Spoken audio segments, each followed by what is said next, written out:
Hey there, people. Welcome back to the Best Start Guide. It is day 23, and we got a Forge Pass. What set is it going to be today? I wonder. Is it going to be a new set? Oh, this does look new. This looks like Rathalos' armor. That's interesting. It's called the Rathalos set. Very interesting. Now let's take a look down the track. They obviously want to make it more attractive to people who buy the pass, which is not going to happen. Um, We'll try to keep up on the challenges, though. We've already collected a number of daily rewards. Anyway, let's. Wants to flash this at me again. Okay, okay, guys, I get it. I get it. There's a pass. Nice work. All right, so here we go. It's day 23. We're getting some shield artifacts. Champion Awakening is unlocked. Yes, take us there. Take us to Champion Awakening. This is gonna be cool, particularly if we can get a soul for Kale. Hey, look, they got Rathalos Blade Master. So we could spend basically everything that we've got on that. We have 20. I'd rather save up for Kale, honestly. Or if we're gonna get a one-star blessing for a legendary, I don't know, maybe Zinogre Blade Master. I mean, here's the thing. They dropped a new event um, for a five-star soul. I don't think it's going to be possible on this account, and I don't think I want to. I here's what I want to say at this point regarding the method that I've been using so far. The way that I got suckered into doing all these events to go after Zinogre Blade Master. I still need to collect. I still need to collect stuff. I think I cleared this. I better have cleared it. So this is the 95. We've got 5 fragments left. It is completely exhausting. These event marathons. Like one event can be a marathon, right? You can have one event where I don't know, there's a tournament going on, and the tournament could be 7 days. Let's collect this if we can. So Zinogre Blade Master, we are at 95. So I got 5 more. And really there are 2 events left to get them from. There's only one. Because I cleared Spider already. I'm pretty sure I cleared Spider. Let's quickly check. I do have it in the notes below, but good God, show me. So Spider tournament.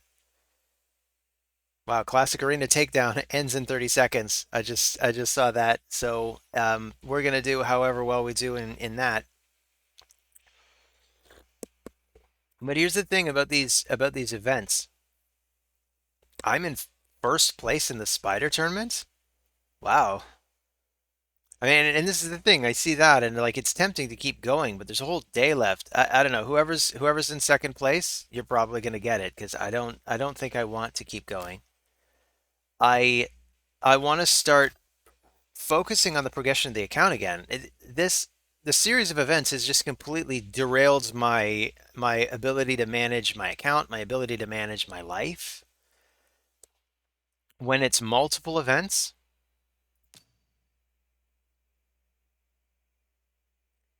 what's Champion Chase Tournament? I think I won a prize here.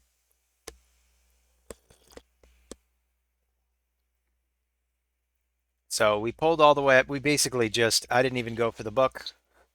Just went for the top thing here.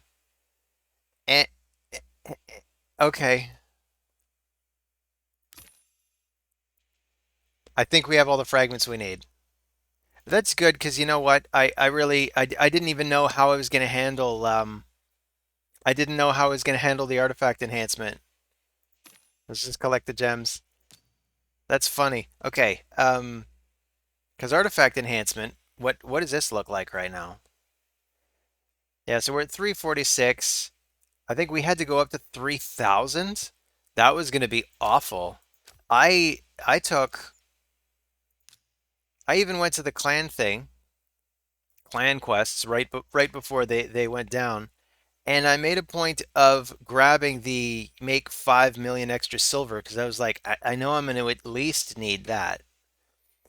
But anyway, the long and the short of it is this. If you're going to do a best start in this game, going after fusions and fragment summons and stuff is just not the way. I mean, I got 100 fragments here, cool. I was able to do it. Like, look at this. Do I look happy? Do I feel happy? I don't know. I'm not going to pull her yet. I'm going to wait till CVC. But here's what I'm thinking regarding like a best start guide. Let's say I were to start another account next year. I'm going to stick with this account because I feel invested in this account. But I think next year or the next time I do this anyway, I am going to make a rule to not let this game dictate my schedule. I want to dictate my schedule. That's up to me. I want to dictate my own schedule. You want to dictate your own schedule. You don't want to be told when to play this game. And that's completely unheard of. When I was a kid, we had like I mean, I was a kid in the 80s, right? I am old. Uh, but when I was a kid in the 80s, I'd play Nintendo because I wanted to. Like it'd be a treat. I'd come home after school and I'd play Super Mario Brothers, and it would be fun. And now, I mean, with the events, it feels less fun. I think I was having more fun on this account right when I started and when I was just looking at what I needed to achieve and comfortable with the idea that we'll get Kale to 6 whenever we can get him to 6. My next 6 at this point probably going to be Sun Wukong because I went to clans, the clan quests, and I went ahead and I took upgrade a legendary skinwalker to rank 6. So I guess I'm committed now. I think he's the only eligible skinwalker, so it'll probably be him. But you know what? It does make sense for it to be Sun Wukong. Very first time I played through this game, on my main account, in fact, because that's still my main account. It's not like that it ever became a different account. I started with Elhain. Where are you, my lady? Um, she in the vault? She's in the vault. So I started with Elhain, and I maxed out her first. And I will swear by this champion. She is awesome. She's got great modifiers. She's got great abilities. She's got an AoE here. She's got an AoE here. The cooldown cycle is fantastic on the second one. I wish that the AI favored the second one so that she could do this, get it back quicker, and then go for this one. But it is what it is. And my alternate on the very first account was another rare that we don't have on this account. But if you happen to see this rare, she's great.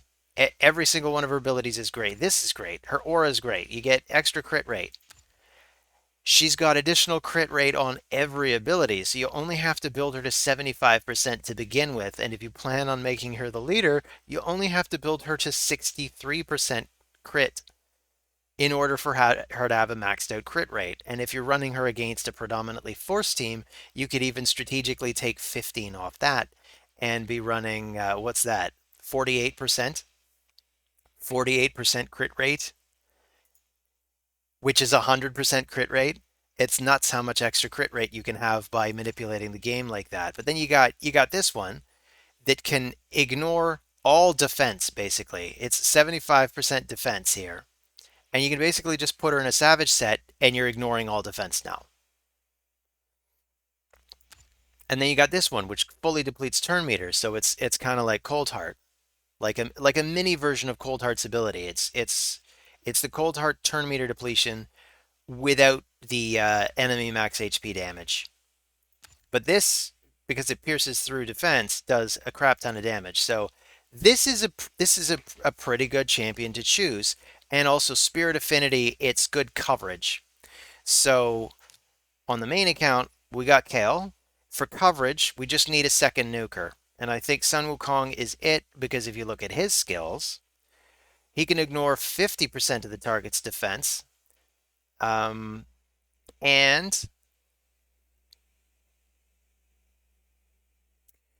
if you put him in Savage, you ignore another 25%. And finally, if we go to the Masteries and we get Helm Smasher, this means he'll have a move that can ignore all defense, but half the time. So this is the tentative plan for this account. And really, I don't want to do any more scheduled events, so I might not do any more of those on this account. I am calling this now. I'm saying I'm not going to do it. And that said, this game is very good at manipulating us into doing things we don't necessarily want to do. Ultimately, it's the FOMO, it's the fear of missing out, right? They will flash a new champion at us. I mean, if you look at the passes, here's a new champion they're flashing at us. Buy the pass, and you can get Xena, Warrior Princess.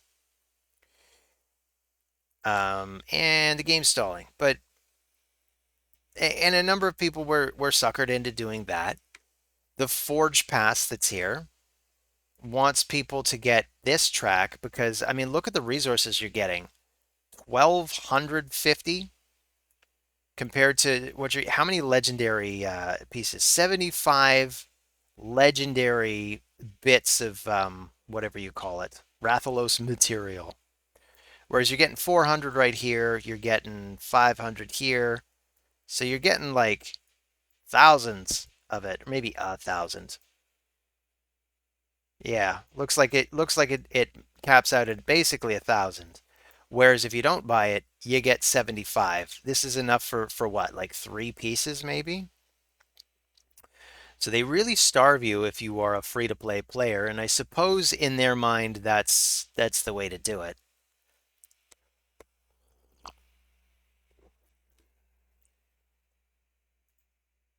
And I think it does make sense to go with a second nuker. I kind of wanted to go the reviver. Let's see. Do I have her yet? Oh my goodness.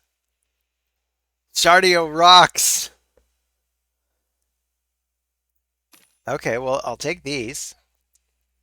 So, thank you whoever this is. Who is this? Let me know in the comments if you want. If you want credit for this. Shardio rocks. I love it. I really love it. That made my day. You know what? I was feeling kind of sour about this game, and that's kind of restored my faith in humanity a little. Not my faith in Plarium, mind you. Plarium, if you're watching, come on, guys. I mean, this, all right? It- there was another one where basically if you got all the way to the end of I think milestone 4, that's when you get the big one, and you could keep going if you wanted to go after like an immortal soul, which there just isn't on this track. And in addition, you could go after a 1-star soul, and then you could kind of quickly go for 2 stars. Then if you felt like it, you could hit 3 stars at the max part here, and then 4 stars, and then finally the 5-star partial soul. So that gave people the option of doing some of the event, but this is all or nothing. So and it's 2 weeks of a bunch of all or nothing stuff. I don't want to do that. I'm sick of it. And a lot of the content creators have been saying the same kind of thing in slightly different ways. Just it. Where's the other event? The monster path. So I just kind of passively ground up this much, but what do we need? We need something like I don't even remember how much it is. I mean this right here is 120 points, which is a 120,000, excuse me. So we got 2,400 in one day. I don't even know how you go about completing an event like this. I'm looking at it, but also We've just come off a fusion, or not a fusion, but a fragment summon, which is not as bad as a fusion. And even this was rough. This was a lot of work. Yeah, great. They made it so that you could skip one of the two summon events. Bravo. Thank you so much for that. Um, it's a lot of work. And now we're finding out that we're only halfway there, but I mean, I'm exhausted by that. I don't want to do it anymore. So I'm not going after the soul for her. We probably don't need it, but it is kind of a shame because in the Altar of Souls you have like virtually no chance of getting much of anything. So this is what I've done so far. I picked Kale, War Maiden, and Apothecary. And I figure Hoskarol is likely enough to get built because I like his crowd control. Gorlos is our only HP burner. Atur looks like he's got a decent kit, honestly. We might build him. And then we got Sun Wukong. Definitely want to build him and Rathalos. Um, so that's it as far as that goes. So let's look at the notes then. Hey, look at that. This is why it's important to consult the notes. More gifts. So I'm going to put in a promo code that I just found out about. More gifts. And it's a little bit of silver and some auto battles and some brews. Cool. Can't complain about that. But I want to get back on track now. So how are we doing for champions? I wanted to build, I even kind of want to build her. And let me show you why. Because on her A2, she's got a decreased turn meter of 50%. This could actually be handy. And this account kind of has a little bit of trouble with turn meter control. We've got Armiger with his A1 that does 30%. So she's got one move that does 50. It's on a 3-turn cooldown, but we could try to, book her as we get duplicates of the Elf Guard. So Impale. Hey, wow, we're just we're getting the books in the right place. Neat. So let's lock her. If you start putting books into a champion, you probably should lock them. I often like to put at least an Ascension Star into a champion just so that at a glance I can see that it's one of the ones that's probably locked because you don't see a lock symbol on them. It's often implied if it's a legendary, of course. But if I get an Ascension Star in it, that helps me see that. I want to upgrade her rank. Do we have 2s? Yes, we do. So let's upgrade the rank with the 2s. And I know these guys are associated with the fusion, but I decided I didn't care about the fusion anymore. I think we're just not going to bother with Broadmaw. Really, if we get lucky, hint hint, anybody that wants to help a brother out and do the final of the 3 referrals, um, that would be super cool. We could have Djamarsa here. I will build Djamarsa if I get the fragments, and I think what I'm going to do, I think I'm going to put it this way. If somebody out there wants to do the 3rd referral, I'll get Djamarsa and I will build her. If not, I won't. I'm just not going to. I don't want to do the self referral thing. It doesn't feel like it's in the spirit of the game. Mind you, I would also say that doing these referrals also doesn't feel like it's in the spirit of the game. Like that just feels like a pyramid scheme, Plarium. And it feels like a pyramid scheme because it is a pyramid scheme. It's ah, this is the problem with being intelligent, but also being addicted to this game. You're cognizant. You know, you know that they're doing it to you. You know, and yet you're still playing. Anyway, I do, don't get me wrong, I do derive enjoyment from playing this game. And this is where I want to take the rest of the episode. How much time have I spent ranting so far? We've been in 20 minutes, and I've been going pretty hard on this game. There are things to love about the game. I suppose this is true of all abusive relationships, right? Like you're not with your abusive girl or your abusive guy because they're just awful. There's something that you love about them. You're not addicted to alcohol because it destroys your liver. You're addicted to alcohol because it suppresses some of the uglier parts of your anxiety, right? Um, but that's enough about addiction for now. We're going to focus on the parts of the game that we do love.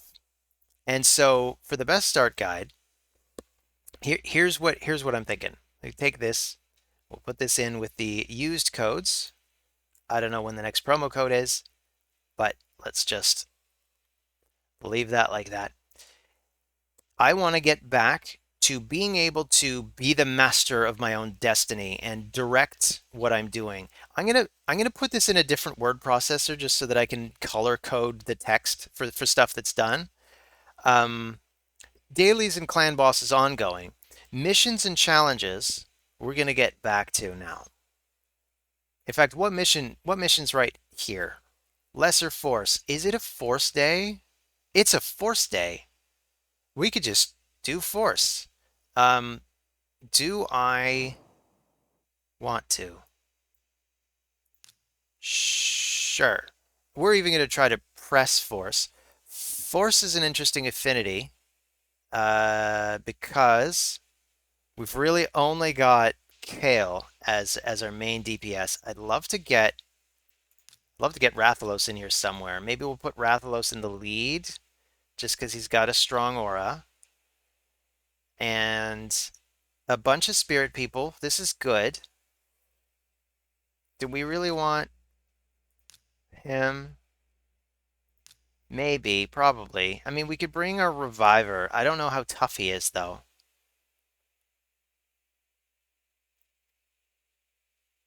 Let's try it out this way. So we'll run that in the background. I mean, you're still seeing it in the foreground. Um, but things like the day 1 to 2, and here's what I'm thinking. If I were to do this event again, I might even say that the day 1 to 2, one man this stuff and push the dungeons and push campaign as far as you can. The purpose of this on day 2 was to try to get to the final milestone of the very first event. And the game is training you to go after events, basically. There's a time limited event. You have 2 days. If you get to the final milestone, you get a bunch of speed gear. And I think on this account, our speed gear was just garbage. I think they had no speed substats on them, and the shoes that we got were not speed shoes, speed boots. So we went extra hard for the first 2 days, and then our reward just kind of sucked. So I don't think I want to do that anymore. Dungeon challenge. Ooh, cool. Okay. Well, let's keep going because we got the mission to do. We got to get the lesser potions. 25 lesser potions. But we're also pushing through the dungeon as well. So we're making progress. We're back to feeling like we're making progress. So for the 5 stars, I'd say for a new account, for a brand new account, the first 5 star obviously should be your starter, whoever it is. Doesn't have to be Kale. I like to say this whenever possible. I know it says Kale in my notes just because Kale is fewer characters than the word starter. But I am one of those believers that all of the starters are good. I believe that Kale is the best to have right at the beginning, that Ethel is the best to have in the mid game, and that by the end game, Elhain is the best to have. But by the end game, it's not like Elhain is going to be your main nuker. Your main nuker is going to be something like Leorius or some other really OP champion that you'll have by then. You'll have one somewhere. Come to think of it, who is the absolute best nuker that's free to play? This would be a good question to answer. I think possibly Drexthar Blood Twin as free, right? You have to get him slowly, one fragment at a time from Tag Team Arena, but you will eventually get there. You could probably get there as quickly as 3 months.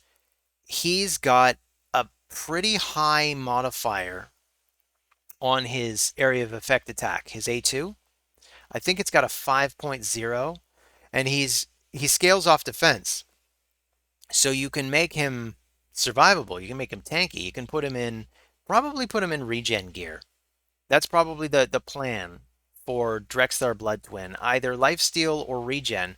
But the thing is, I'd actually prefer regen because he has lifesteal kind of cooked into his kit. Drexthar's just a great champion. He's got 3 hits on his A1. He can put everybody on fire if he hits them or if they hit him. There's just lots of fire going around. That's going to help us out with Rathalos, because Rathalos does more damage when you have an enemy that's on fire, as long as Rathalos is ascended, which is another thing I want to get back to. I want to start stocking up on potions again. You could just raid the potion dungeons. I mean, this is Force. This is where we're going to get the potions for Rathalos, so that we can finally build him. And that's another thing. These events often kind of interrupt your ability to master your champions. Ooh, we got the big one.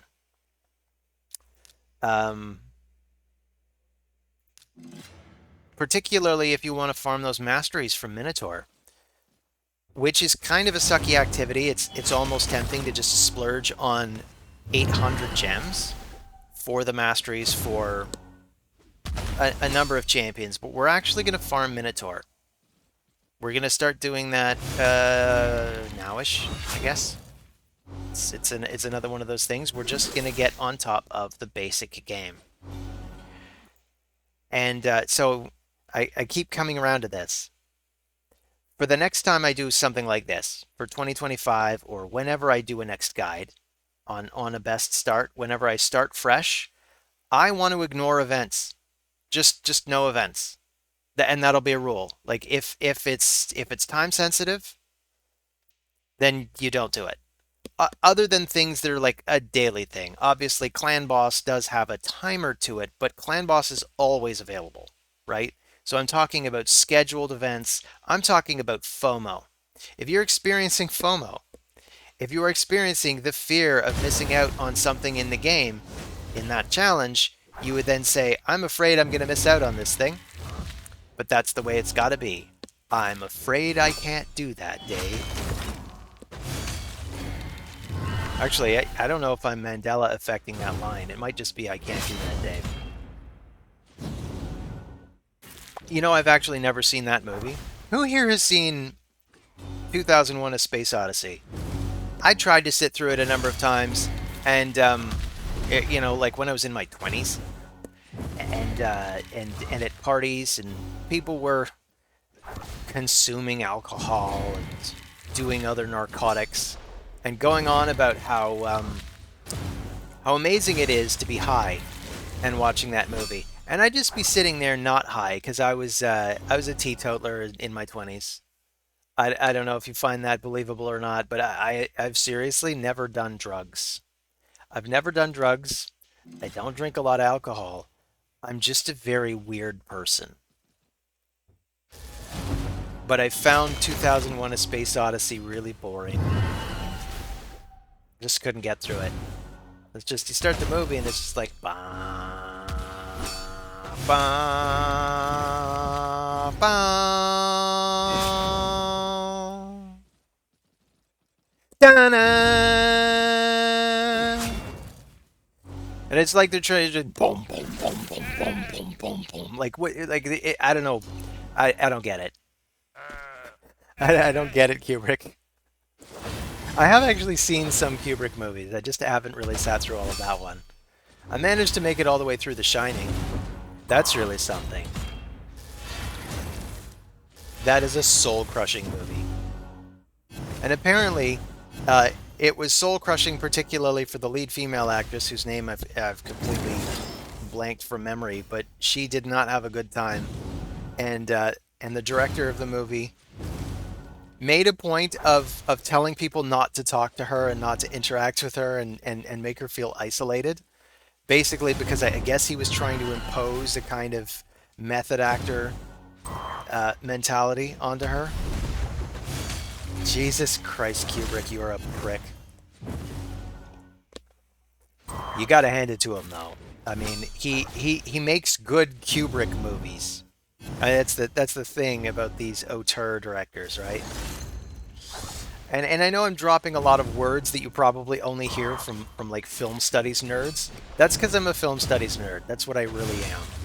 I'm not a video game nerd. I don't play a lot of video games anymore. Like when I was a kid, I was a video game nerd. But I feel like Raid Shadow Legends is kind of like it's taken over too much. I have this I have an ambition to start another video game channel this year. It's on my list of 10 New Year's resolutions. Basically, yeah, I think we've lost this fight. Basically, I want to get back to playing the games that are actually fun rather than these crazy addictions that just kind of keep you chugging along. I do apologize for this, guys. Like I'm doing a lot of I'm feeling very negative today.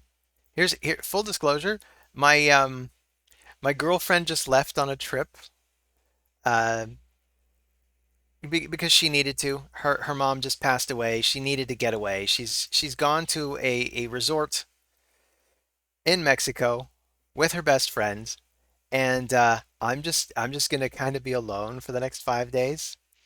And I don't know what it is when I'm alone. I think I become more like myself. But at the same time, a lot of um, a lot of the negativity comes out of the woodwork. My girlfriend's just really good at just sort of making everything better, so that I feel better when she's around. And she just left. It's actually the middle of the night. We both had to wake up in the middle of the night to see her off to the airport, and but it uh, to be fair, everything I am saying about this game is true. I cannot believe um, when they introduced mythicals. I mean, they got. I mean, what's the best place to go for the mythicals? But when they introduced mythicals into this game, uh, another content creator, Mac Chan, came on, and he's just like, guys, I don't think I want to spend money on this game anymore. And that's really all he said. That's what he got punished for. Plarium issued a false copyright strike against him. It was unbelievable. And it looked like it really startled him. Like Plarium was trying to have this chilling effect on the community where like, well, we don't want you guys talking about not spending on Raid. And it's been a while since I've seen Plarium do anything that shitty. But man, Plarium, we remember stuff like that, you know? We remember. And, and if you tried that shit with me, you would not get the same reaction you got from Mac Chan. You would not get a guy going, I'm just trying to figure out what I did. I'm just going through my videos. Was it because I talked about this one thing? No, Mac Chan. You just hit them where it hurt. You hit them in their money. They're worried. When whales start talking about not spending on this game, and right now the whales are pissed, particularly because of this event. And there are a lot of new players that came in just because there's that the cross referential thing. People love this Capcom game. I'm blanking on its name. What is it? Monster Hunters? I'd never heard of it, right? And part of why I'd never heard of it is probably because I've been playing this game too frickin' much, right? I've just been addicted to this game. Just kept running through these hoops, trying to go after these very difficult to achieve fusions, and now they drop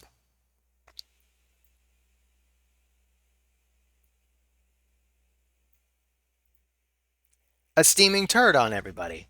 Just like a giant steaming turd. This is a horrible event. They don't have any kind of options for the lesser thing. The all or nothing for the champion, fine, right? This is not new, and it's a whole champion. But the soul, this perfect soul, where's the options to have like a little bit less? Why is it all or nothing? Why is this one which lasts 2 goddamn weeks? Why is this all or nothing? And they have said that there's I think 1750 total, but that's barely anything because that means okay, so you can spare 250 points. There's 280 in this one, I think. It's 40, 80, 280. There's 280 in here, so you actually have to do at least a little bit of this, and I don't want to. I don't think I want to do any more of these shitty events. Maybe on my main account, I will still go for some of the fragment summons or a fusion if I feel I really can't miss it on my main, but I can't. I can't keep doing this. And part of it is a self-imposed problem where I have decided to create a second account. And really this isn't a second account, it's a third account. I got two accounts in this clan. Like I got the mini Gavin, but I've also got the Oversoul. Doing that too. This is my alt account on here, and I do have another alt account in the main clan in BTPD.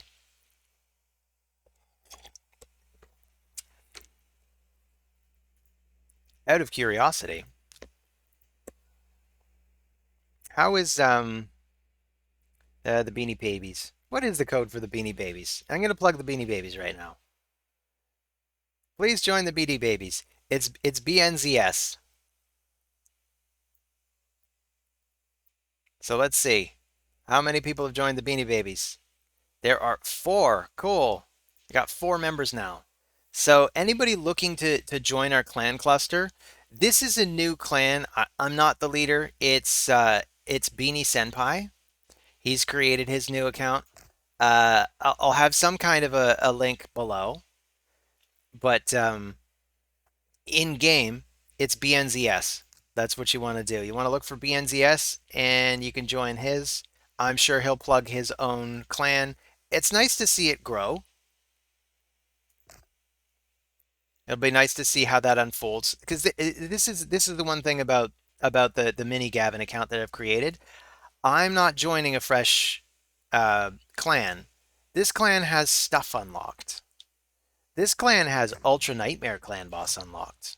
Not that there's really anybody that can handle it other than my alt account that started the clan many months ago, maybe a year ago. I don't know how long this has been around.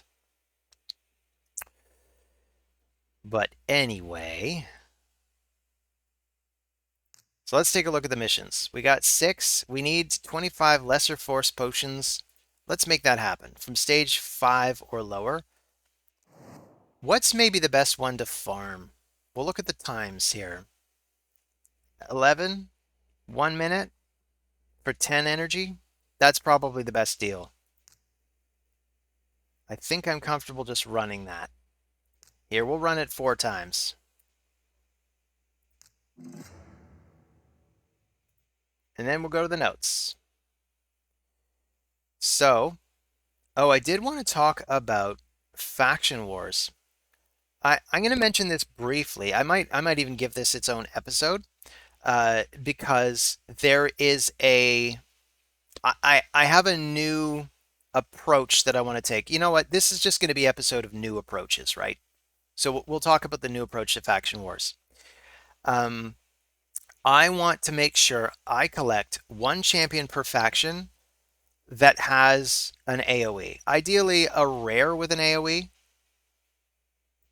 Ideally, because then it's going to be something where even in the end game, that rare is probably still going to be dedicated to the faction, so I don't have to feel bad about building them. But honestly, you don't have to feel bad about building any champion for faction wars as long as you only build them as far as 5 stars.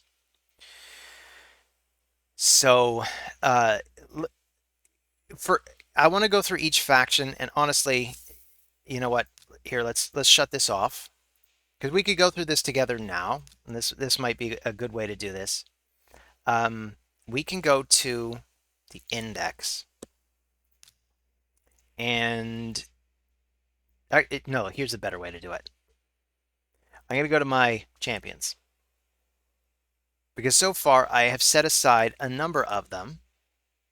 We go to the vaults for Bannerlords.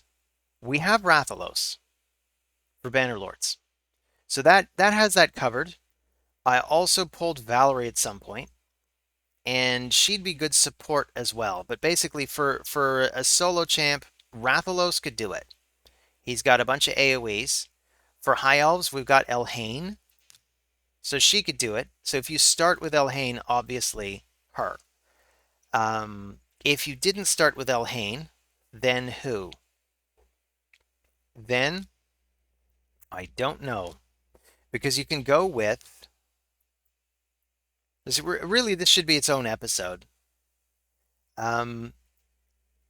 We have Apothecary as well. He wouldn't be good at soloing the faction though, but he'd be a great token rare if you had another champion that could blast through. Like let's say you were lucky and you pulled Royal Guard and you wanted a token rare. I mean, Apothecary is great support and Eris is great support. And Eris is campaign farmable, so honestly, Eris is probably worth building regardless. If you get Eris, build her. Not necessarily first. Again, I think that the first that you build should be your main, your starter. Like almost with no exceptions. Your first 6 should be your starter. Whatever your starter is in terms of faction, in my case it's Dark Elves, then you want to immediately proceed. This is actually what I was doing towards the end of the Dungeon Divers. Like, I'll show you guys what I was doing. I came to Brutal 4-3. I was doing this. Basically because I wanted duplicates of Spirit Host. And the reason I'm doing this is because my starter was Kale. So I want duplicates of the, or duplicate rares in Dark Elf. So we have an extra 1. If I get another one, I can get more accuracy and resistance. We can then get defense percent, and then finally we can get speed. And this is something I would recommend that you do for whoever your starter is. If it's Elhain, you do it with the High Elves. Do we have any duplicate High Elves? Nope. And I also recommend doing it for Barbarians, particularly if, like me, you've decided that Barbarians is the first faction that you wanted to do. So anyway, let's see. On the notes, I'm just saying 1 champ per faction. So just set aside a champion for the faction that you're not going to turn into a chicken for now. So at the start of the game, if you didn't pick Kale, you got Sniper. And Sniper is actually a really decent uncommon, because if you look at her A2, she attacks all enemies 2 times. It has pretty decent modifiers. You can use her to clear the faction. This is on a 4-turn cooldown. I'd rather an AoE that's on a 3-turn cooldown. But she is pretty good. Honestly, I don't know if there's a better Dark Elf than that in the uncommon category. But obviously, if you started with Kale, or Judge would probably be even better than Kale. I say this frequently. I don't know how many of you really believe that, because Judge doesn't have poisons. That's one of the things that makes Kale special, why people say pick Kale. But if you're looking for a magic poisoner, for the clan boss, for instance, he's not the best one. This is the best one. Frozen Banshee. You pull her, she is way better than Kale.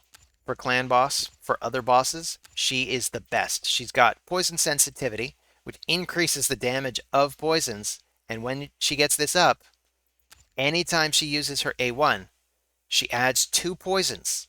Poison, poison, poison, poison. You got her in a counterattack team. She puts this up on her turn, and then she counterattacks with this stuff.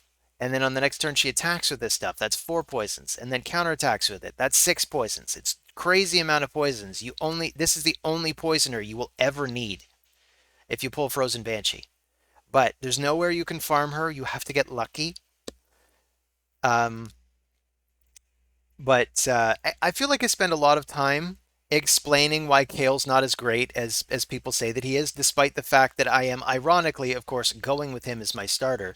If I do a next start guide next year, I'm going to pick Kale again.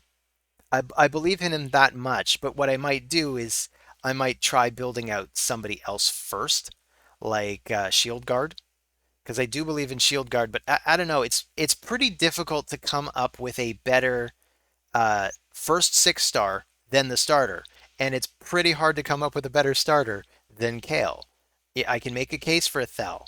I can make a case for Elhain. I could probably even make a case for Galek as the best starter. You want me to do that? I'm going to make a case for Galek right now. Here, let's go to the index, and we'll go to Orc Scavin. So in his case, let's take a look at his moves. His A1, 2 hits on it. Not as good as a Thel, because she's got the 3 hits and the weaken. That's just a much better A1. But 2 hits is at least better than Kale, who only gets 1.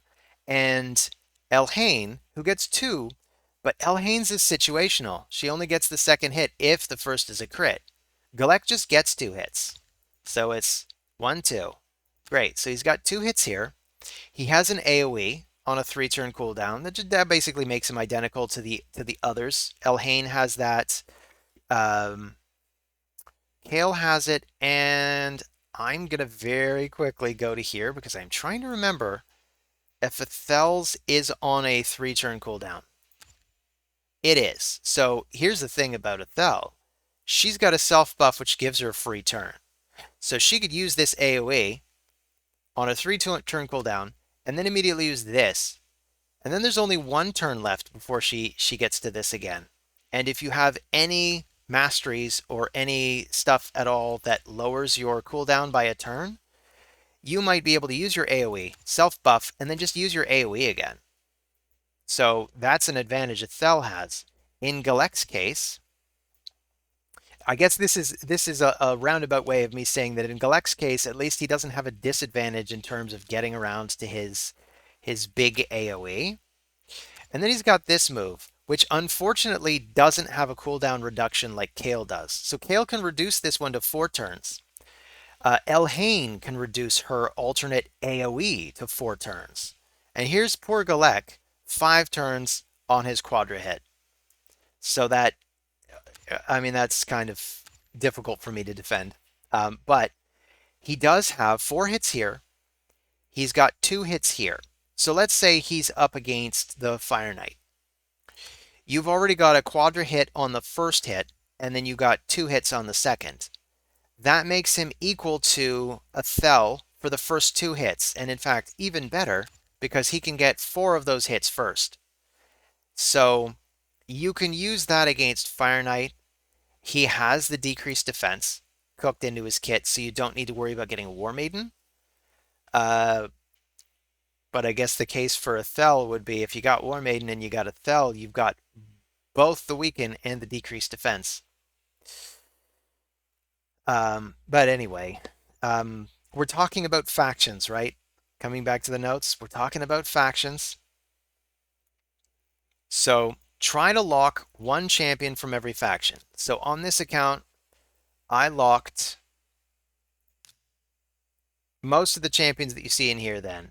So I locked Elhain. It's not actually showing here, but I could probably do it this way, come to think of it. Because they're all going to be rares and uncommons. And we can take them from wherever they appear. So in Galek's case, did I even lock? Yeah, I did. Okay, good. So I locked him because he's got the AoE. Am I going to build him? I don't know, but the beauty of it is this. You could build Galek to 5. If he's not your starter and you just happen to want somebody for the Orc faction, you could build him to 5. and then use him until you have somebody better to fill the faction. On my main account, I still have Galek as my token. I really got to post that. I think one of you even commented that like, yeah, we'd like to see that the end game faction wars team. Um, but uh, yeah, I still use Galek. I still use him in the faction wars team. I still use Ethel in my faction wars team. Here she is, the lady of the hour. I still use her in the faction wars team. And I don't think I use Elhain, or maybe I sometimes use Elhain, but I think I'm actually using Eris in my faction wars team. And Apothecary would be another good one. Like on my endgame account, I have all three of these 6-starred, and I would swear by the three of them. I don't know about any of the others, honestly. The others are kind of dodgy. Well, you know what? Except for Reliquary Tender. We happen to get Reliquary Tender. She's got a cleanse on a 3-turn cooldown with continuous heals, and she has a revive. So she'd be a great reviver, but we do actually have one, and her revive's on a 5-turn cooldown. We actually got kind of lucky with Grinner, honestly. Like I keep flip-flopping on with a little bit of buyer's remorse for Grinner. We do have a revive on a 4-turn cooldown. We can try to make him faster if we get speed boots. I mean, right now I've got him in HP boots just because I want him to not die. That's an important factor. So we're 51 minutes in. I'm checking at the time on the video. I feel like I've done nothing but rant at you guys. I mean, I'm trying to fill the air with what I could consider to be valuable commentary. I guess you guys can be the judge on whether this commentary is valuable or not. If you're still watching 50 minutes in, I guess maybe you do find this somewhat valuable. But here we got Clan Boss. We did hit hard, right? So there's Mini Gavin, 7.4 million. Man, I could actually try to go after the bigger one. It probably wouldn't even be available come the reset. So I'll hold that thought.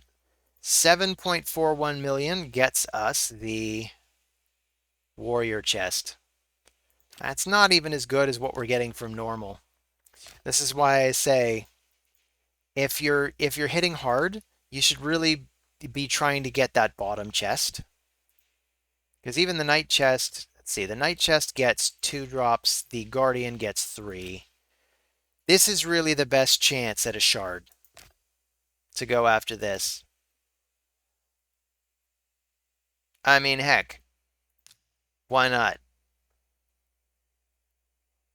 Let's go after it. Let's see if we can hit it before they reset.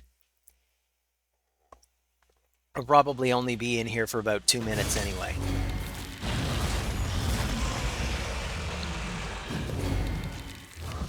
But I think what I want to do is devote an entire episode to the Faction Wars thing.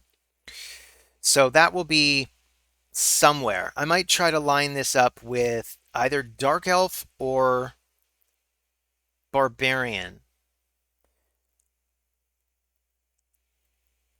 I want to expand these notes actually.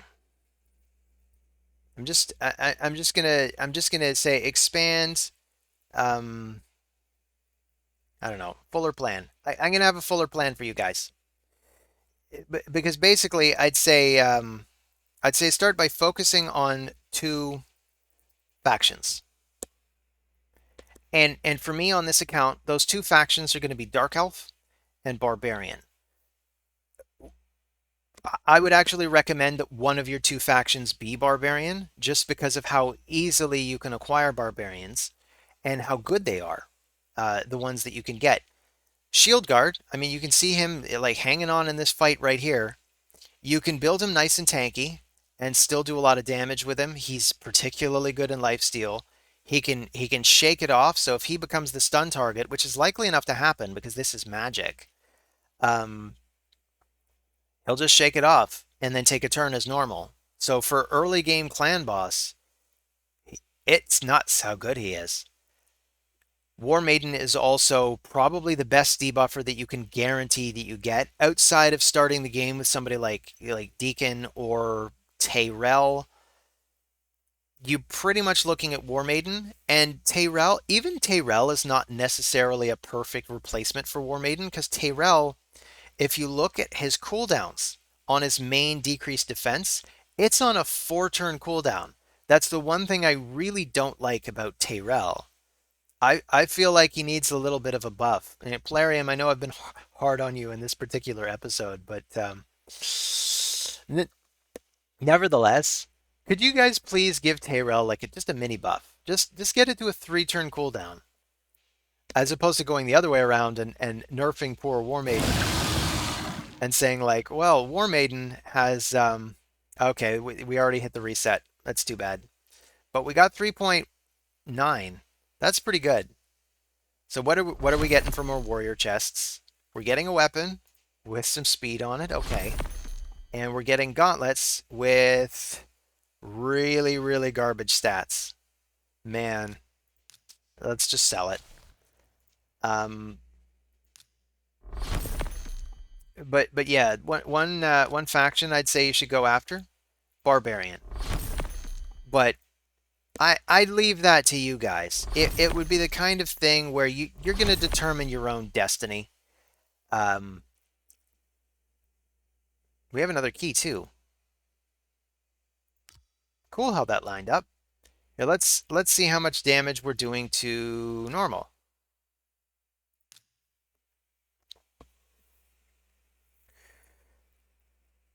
But for the Barbarian faction, it makes perfect sense. You're just going to organically, spontaneously acquire the right number of barbarians. Let's go over them now. Because if you're farming War Maiden, you are almost certainly going to encounter a bunch of berserkers. I don't know. It really like berserkers shouldn't be likelier to pop up than War Maiden, so I don't know. I don't know why we got so many berserkers. I don't know how that happened. Elder, you get Elder as a prize for those initial milestones. So if you're going for the milestones anyway, you'd have Elder. Is Elder worth building? I don't know. He's kind of an unremarkable champion, honestly. I'd say between all of them, and we got a True Gore. True Gore, I think, is actually part of the Lady Mikage fusion, which is probably completely out of reach for this account. But we have him. But you get Shield Guard. You're almost certainly going to be able to max out Shield Guard. I don't know why I'm obsessively clicking on everybody's skills, but Shield Guard. I'm not gonna beat a dead horse. Shield Guard's awesome. So you're probably going to want to build Shield Guard. If you get Zephyr Sniper, she can be great at filling the faction. So here's one really good one, two really good ones. You're going to be aiming for War Maidens, so that's 3. Berserker's actually decent, so that's 4. And if you start the game with Djamarsa, if you decide to go for the referral code thing, either you got some friends you want to sucker into starting the game, or you just use one of the many referral tricks that are online. She's like the perfect support for basically everybody. You're going to want to build her for every team, but she's going to be great in this faction. And by month 6, of course, you get Shilla the Drunks, and she's just completely awesome. But you do have to wait 6 months to get her, and that's why I'm saying, she's a great end game champion for the faction. If you're still struggling by the 6 month mark, she'll get you through it. But right at the start, you could have Djamarsa, and so could I. If anybody wants to help a brother out and do that third referral for me, please and thank you. That'd be super duper cool. Um, You're going after War Maiden anyway, just because she's going to help in the arena. You want the big crumbling blast. You want to hit the big crumbling blast to soften those defenses. If you happen to find Soulbond Boyer, I went on about her earlier. Just a fantastic champion. So yes, barbarians. Go for the barbarians. The barbarians are the goats. So I'd say for faction wars, it's so daunting because we now have 15 factions. And realistically, it might take you at least a year to complete them. When I started this game, there were actually two fewer factions to complete. I didn't have to worry about Sylvan Watchers or the ninjas, the Shadowkin. I didn't have to worry about the Shadowkin yet. So it was just 13 factions, which is still a lot. And honestly, it's not like the two new factions are the hardest ones anyway. But yeah, I think that's all I got for you today. It has been an hour, so I'm gonna call it here. But thanks for watching, and I'll see you all again on the next video. Take care of yourselves.